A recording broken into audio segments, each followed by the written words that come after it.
Nazdar.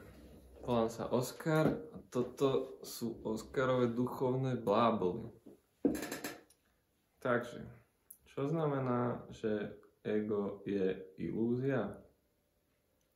Znamená to presne to, čo som povedal.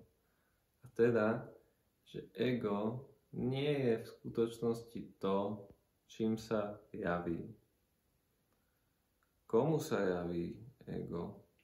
No nikomu, pretože tu nikto neexistuje. A to je vlastne, pretože tu nikto nie je. A to je vlastne aj význam toho, keď poviem, že je ego ilúzia.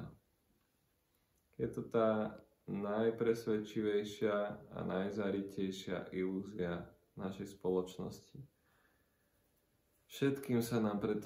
Pretože všetkým sa nám javí, že existujeme, aj keď v skutočnosti neexistujeme. Neriadíme svoj život, neovládame tieto tela, všetko sa to deje úplne automaticky. A nebavíme sa o tom iba preto, že je tá ilúzia tak neskutočne presvedčivá.